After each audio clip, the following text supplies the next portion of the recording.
আসসালামু আলাইকুম। একটা ভিডিও দেখে চোখ থমকে গেল। যখন ভিডিওটি সম্পূর্ণ করলাম তখন আই এম ফুললি ওয়ান্ডার। এখানে ভিডিওটি কি আপনারা দেখুন। আমি ইউনিয়নের চেয়ারম্যান, আপনি ম্যাজিস্ট্রেট, আমিও চেয়ারম্যান, আপনি জানেন তো। এটা আমাকে বলতে সমস্যা কোথায়? এটা বলেন। মোবাইল কোডটা একটু শেষ হোক। আর মোবাইল করতে হচ্ছে আগে, স্বাক্ষর করার আগে আমাকে বলেন। হ্যাঁ হ্যাঁ এখন না, আচ্ছা, আপনি আমাকে বলেন আগে, এগুলো সব বলেন। আপনি ইয়া আছেন, ঠিক আছে, আমার ইউনিয়ন এটা, আমি ইউনিয়নের চেয়ারম্যান। আপনি মোবাইল কোড করবেন আগে আমাকে বলতে হবে। ইউনিয়নে মোবাইল কোড করলে, হ্যাঁ। কে বলছে এটা? কোন আইনে আছে? আরে আইনে আছে, চেয়ারম্যানের আইনে আছে।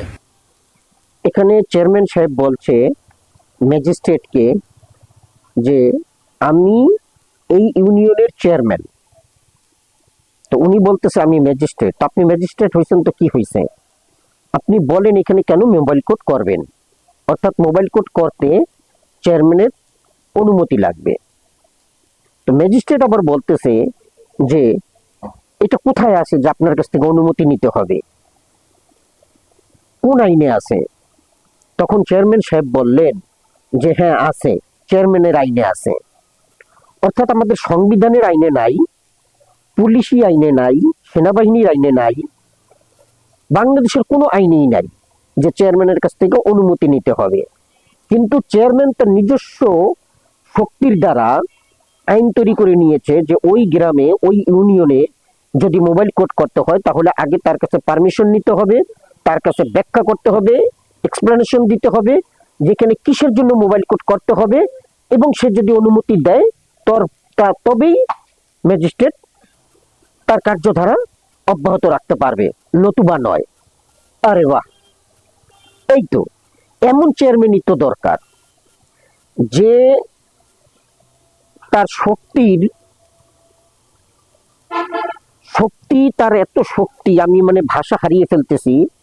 সে তার এত পাওয়ার যে তার শক্তির বলে সে তার সাম্রাজ্যকে টিকিয়ে রাখার জন্য, সেটা হোক ন্যায় বা অন্যায়, সে তার সাম্রাজ্যকে টিকিয়ে রাখার জন্য ওই গ্রামের পাহারাদার হিসেবে ওই গ্রামের ভিতরে সে অপকর্ম করুক বা ন্যায় কাজ করুক, যেটাই করুক, আমি পক্ষে বা বিপক্ষে বলতেছি না, ন্যায় বা অন্যের সম্বন্ধে বলতেছি না, সে যে কাজই করুক না কেন সেই কাজকে সে প্রোটেক্ট করার জন্য একজন ম্যাজিস্ট্রেটকে পর্যন্ত সে চ্যালেঞ্জ করতেছে যে আপনি আমার ইউনিয়নে যদি মোবাইল কোড করতে হয় তাহলে আমার কাছ থেকে আগে পারমিশন নিতে হবে। তো দেশের জন্য তো এমন লোকই প্রয়োজন। এই ম্যাজিস্ট্রেট দিয়ে কি হবে? যে ম্যাজিস্ট্রেট তার আইনকে রক্ষা করতে পারে না, তার আইনের রক্ষার জন্য সে তার জীবনকে বিসর্জন দিতে পারে না, সে পারে না তাকে ওইখান থেকে অ্যারেস্ট করে নিতে, তাহলে এই ম্যাজিস্ট্রেটকে দিয়ে কি হবে? এই ম্যাজিস্ট্রেটকে দিয়ে তো কিছু হবে না, দেশের কোনো কল্যাণে তিনি কাজে লাগবেন না। বরঞ্চ এই চেয়ারম্যানের মতন লোককে যদি ওই ম্যাজিস্ট্রেটের আসনে বসানো হয় এবং তাকে যদি বলা হয় যে আপনি দেশের কল্যাণের জন্য এই এই কাজে আপনি এই এই দায়িত্বগুলো পালন করুন, এই চেয়ারম্যান আরো এর চেয়ে ভালো দায়িত্ব পালন করবে এবং তাতে দেশের অনেক কল্যাণ হবে।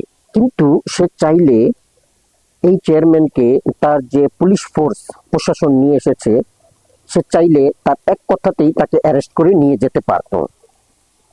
যদি বড় রকমের কোনো বাধার সম্মুখীন হতো, তবে এই ম্যাজিস্ট্রেট সাহেব যদি সেনাবাহিনীকে ফোন দেয় তাহলে সেনাবাহিনী এসে সমস্ত বাধা প্রতিকূলতাকে অতিক্রম করে ওই চেয়ারম্যানকে ধরে নিয়ে যাবে। কিন্তু তার এই সাহসটা হলো না। সরকার যেখানে তাকে সহযোগিতা করতেছে, যেখানে তিনি পুরো প্রোটোকল নিয়ে এসেছেন, অথচ তারপরও উনি ওনার মতন সাহসী বা নির্ভীক হতে পারতেছেন না। অথচ ওই চেয়ারম্যান তার সাম্রাজ্যকে রক্ষা করার জন্য সে কতটা সাহসী ও কতটা নির্ভীক একবার ভেবে দেখুন। অথচ ওই ম্যাজিস্ট্রেটকে যদি বলা হয় যে এখন রাস্তার পাশে দোকান আছে, এইগুলো ঘুরিয়ে দিতে হবে, উনি তত্তর করে দৌড়িয়ে যাবেন ওই দোকানগুলোকে ভাঙার জন্য। আমি বলতেছি না সেটা তিনি অন্যায় করতেছেন, রাস্তার পাশের দোকানগুলো, অবৈধ দোকানগুলো ভাঙা অবশ্যই উচিত, আপনি ভাঙেন, সবগুলো ভেঙে ঘুরিয়ে দিন। কিন্তু আজ পর্যন্ত কি শুনেছেন যারা রাস্তার পাশে দোকান দেয় এবং এই দোকানগুলো থেকে যারা চাঁদা নেয়, প্রতিদিন 100, 200, 300 টাকা কালেক্ট করে, 500 টাকা, 1000 টাকা পর্যন্ত কালেক্ট করে, সামান্য একজন শাক ব্যবসায়ী যে এক টুকরি শাক নিয়ে বসে তার কাছ থেকেও 10 টাকা 20 টাকা চাঁদা নেয়, এমন ব্যক্তিকে পাকড়াও করে প্রশাসনের সামনে, মিডিয়ার সামনে তুলে ধরেছে যে এই যে এই লোকটি এরকম ভাবে চাঁদা তুলতো, তাকে ম্যাজিস্ট্রেট সাহেব ধরেছে। এই খবর কিন্তু কোথাও পাবেন না। পাবেন কি, যে রাস্তার পাশে যে অবৈধ দোকান আছে সবগুলোকে ভেঙে গুড়িয়ে দেওয়া হয়েছে। আর সেই পরিপ্রেক্ষিতেই আমি বলেছি, এমন ম্যাজিস্ট্রেটের কি প্রয়োজন, যে ম্যাজিস্ট্রেট সাহসী হবে না, নির্ভীক হবে না, বরং চেয়ারম্যানের মতন সে তার সাম্রাজ্যকে রক্ষা করার জন্য সে কতটা সাহসী ও নির্ভীক। অতএব এমন লোককেই দরকার প্রশাসন চালানোর জন্য, দেশকে রক্ষা করার জন্য। ধন্যবাদ। আসসালামু আলাইকুম।